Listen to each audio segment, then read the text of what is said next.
Welcome to Talking Trade. I'm Sandi Siegel, president of ME Day.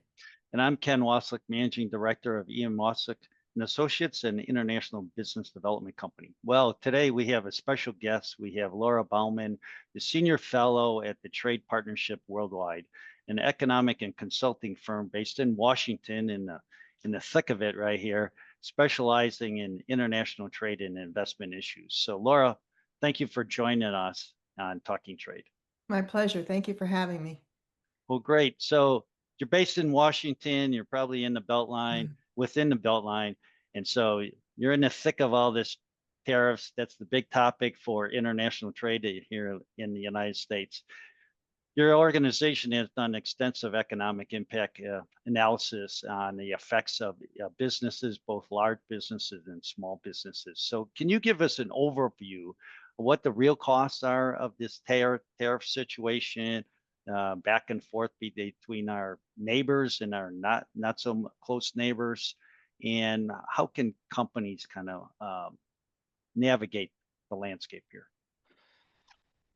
Well, that is quite a question. My perspective comes from not so much an ivory tower as it does from working very closely with U.S. companies across a variety of sectors, both large and small. We talk to everybody because we want to make sure that what we think that's based on our modeling is grounded in reality as much as it's possible. We know that you can't believe half of what you read in the newspaper, so you do have to talk to actual companies and to get a good sense of what's really going on. And the thing that I'm hearing right now about the impacts of the tariffs, really, they're like four potential problems that people are facing. The biggest one is uncertainty. Mhm. The the threat to impose tariffs is on and off, on and off, on and off. The rate of the potential tariffs is up and down, up and down, up and down. It's nobody knows what to do. Nobody knows who's going to get hit and with how much and when. And so consequently, all this uncertainty is pushing a lot of costs onto companies, even though there there was earlier this year and until really recently, no tariffs, no extra tariffs had been imposed yet. Still, all this uncertainty was forcing some companies to bring in imports ahead of time and store them into warehousing, which is costly. Building up their inventory before the tariffs hit, just in case their products got hit. Some of them have already, again, gone in and tried to rejigger their supply chains just in case, but they don't know quite who to rejigger them to. But nevertheless, they know, well, the odds are bad on China. The odds are bad on India. So, let's do something. And that's costly. They're putting off investment decisions, even in the United States, because we just don't know. We don't know whether they're going to be needed or not, and where's the best place to put them, and when is the best place to undertake them. How do we start them? Economic research has shown that this uncertainty is equivalent to a tariff in and of itself, sometimes on the order of 8 to 10%, depending on the product. So even though there's no tariff going on, there's potentially a 10% tariff just based on all these higher costs. The ability of companies to bear these costs, of course, depends enormously on whether they're big companies or little companies. The bigger companies have more resources to push the higher costs down their supply chain, to bring product in and store it. Small companies don't necessarily have that flexibility or that market power. And so they're taking it on the chin, the ones that we've been talking to. I think now we're starting to see some price increases showing up, both in the CPI, but also, down into the PPI, as the inventories that have been amassed are starting to get worked off. We expect that we're going to see much more tariff-related price increases finding their way into the CPI in the fall and in the winter months ahead. We're also hearing tariff impacts on sectors you wouldn't think, like car insurance. Mm, Some car insurance companies, we've been told, are raising their premiums because it costs more to get a car repaired because brake parts, they have tariffs on them now if they're imported. mhm, Um, Entertainment, uh, food and entertainment industry spending is starting to slow as mhm, consumers get a little nervous and start to pull back. They read the newspapers and they've been hearing that the cost of Christmas is going up. And so some of them are getting a little cautious. Some, like here in Washington, have lost their jobs. They're pulling back. Uh, we haven't seen too much in terms of exports. We haven't seen too much in terms of retaliation affecting US exports yet. But uh, there are countries like Canada who have done some of that, and you don't even necessarily need to have a tariff imposed on US exports for there to mhm. be foreign retaliation, because you just have to look at what Canadian consumers are doing with their Right. boycott of American products and their refusal to come to the United States for their summer vacations. So there are ripple effects all over the place from these tariffs, even though most of them have yet to be imposed. Wow. Wow. That, so I, first of all, I'm just thrilled to have you on the show, and I'm fascinated with, the research and the work you do. And you've said it, and it's what many of us have been saying. The worst of all of this is the uncertainty, right? And the biggest challenge, and it's very interesting to hear that, you're putting a number on that uncertainty, but it makes sense to a great extent. I agree, and I want to dig in a little deeper on the timing of the effect. There's been so much in the media about the we're not seeing the effect, and how the inflation is or isn't doing, how the economy is doing, but we haven't seen anything yet because it's just gonna get started. And you touched on that a little bit, but does that play into your research? And I mean, do you think now that there's perhaps less uncertainty because tariffs really are happening? And, if people were playing the waiting game, other than China, which still paused, but, are we going to start seeing a bigger momentum in people reacting and companies reacting, with the duties and how that's going to play out? Yeah, and I think, if you look at the CPI, that's kind of if you want a macro number. If you start to dig down into the individual components of what goes into those price increases, you are already seeing tariff-related price increases in many consumer goods like apparel and footwear and toys, which was something that when we analyzed those products, consumer electronics as well, for the National Retail Federation and the Consumer Technology Association, which are associations here in Washington of U.S. Retailers and producers of those goods. That's one thing that we saw, that they are highly price sensitive, and even the 10% tariff, which is in effect now, not the reciprocal ones, but the 10% on top of already high footwear and apparel tariffs is enough to push up prices for those goods. So within the CPI, even though overall it doesn't look like it's gone up that much lately, within the CPI, there are products that have been adversely affected price-wise Mhm. by the 10% tariffs. So it's there. It's just it's not overall quite yet. And it's going to Right. get worse, we think. Yeah, I would agree. And you touched on it a little bit on, already some adverse impacts on US exporters, whether it's retaliation or cultural, shifts in buying US products. Any good news opportunities for US exporters?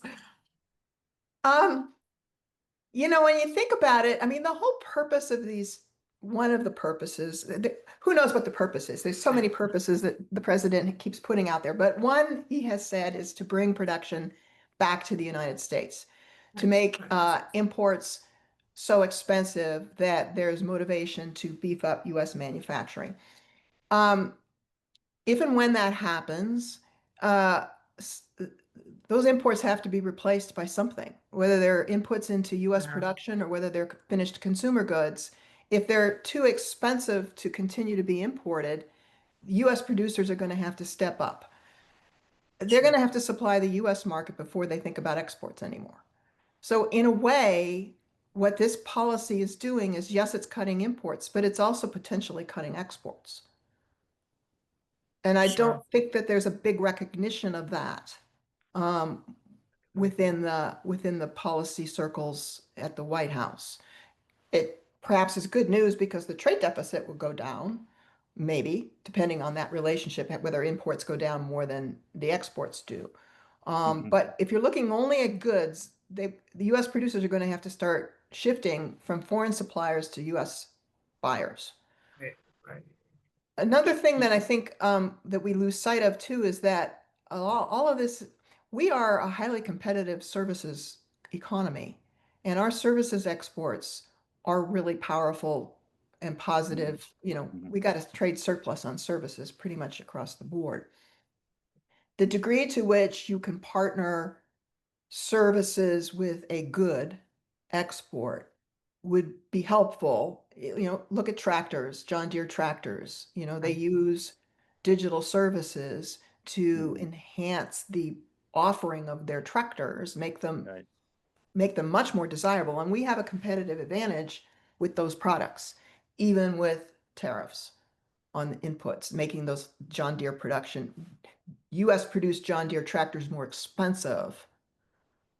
We have to be able to offer something that makes a foreign buyer still want to buy them. And I think Attractive. the services component is something to think about. That's an interesting point here, Laura, because you're right. The United States really has a benefit, or I should say, a surplus on the services side. And um, we, I'm part of the Wisconsin District Export Council, and last week we had a National District Export Council group meeting, in talking about the U.S. Commercial Service and how that department is getting hit with budget cuts, just as many of the other federal agencies are.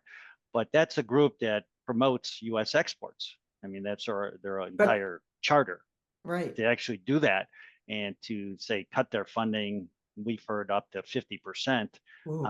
That really would impact the ability of the office here in Wisconsin, as well as Illinois and all the states, to actually provide the services that exporters, especially the SMEs that are not experts in international trade. So we're seeing an effect of that as well, on just a mom and pop shop here in the upper Midwest that has an opportunity to see a market somewhere around the world, but are looking for the resources to help them out. Mhm. So besides tariffs on the export side, is there any policy changes or suggestions or talk that would help U.S. exporters or U.S. Lower the imports? Obviously, it's all about the trade deficit, but is there any other, besides tariffs, discussions to assist U.S. exporters? To assist US exporters, um, Or a positive impact on U.S. exporters, whether oh, it's I think one thing to think about is that the rest of the world is still pretty pro low cost production through trade liberalization. And if the United States wants to cede leadership on that for policy reasons, that doesn't mean that the rest of the world is going to abandon efforts Mhm. to create trade agreements that make trade within those trade agreements lower cost because they eliminate barriers, tariffs and non-tariff barriers to members of the trade agreement. I think one thing that we saw when Trump got us out of TPP when he was first Mhm. elected was Mhm. that the TPP countries went ahead and did it anyway. Right. And they added even more countries. They renamed it, and they added more countries to it. And that trade agreement went forward. And so that integration of trade within the TPP region, grew. I think we can expect to see more of that happening.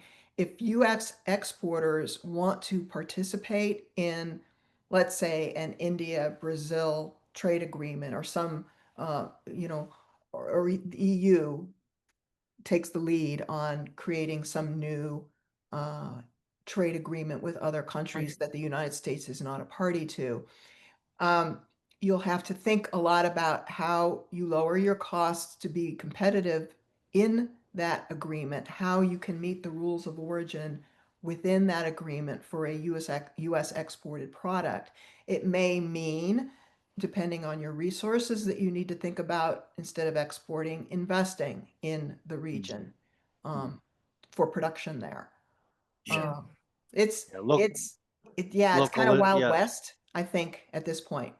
yeah, localization of your manufacturing, more regional. Yeah, I mean, Mexico, for example, I forgot how many free Yeah, trade agreements Mexico had, something like yeah. 25, 30 or Case in something like point. that. Exactly. And so they're going to find other markets. Mexican manufacturers are going to find other markets besides the US if there's a big Mhm. trade, because they well, have the ability to actually do that.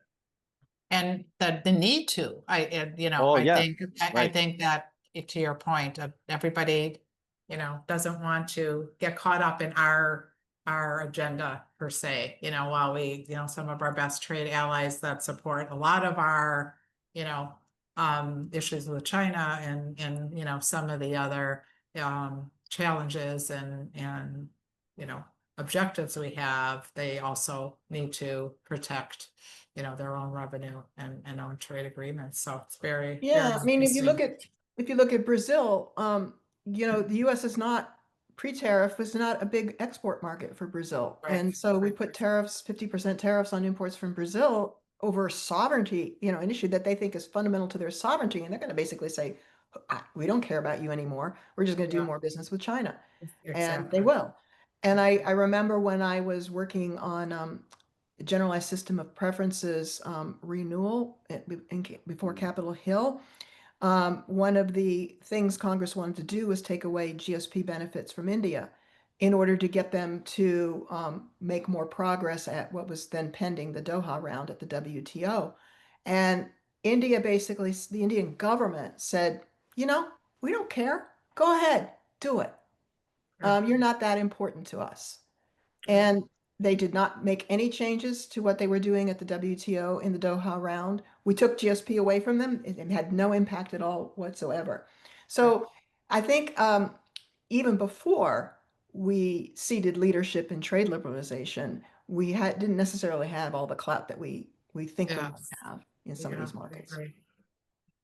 Laura, Okay. meeting having you on the show, truly. Yeah, really interesting discussion.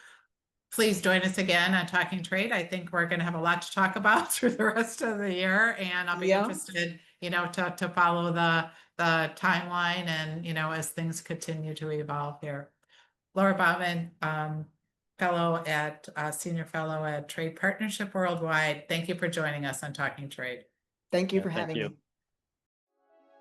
You've been listening to Talking Trade with Sandi Siegel and Ken Wasylik, sponsored by the Wisconsin Center for Manufacturing and Productivity, Dairy Farmers of Wisconsin, Carroll University, and Michael Best Strategies.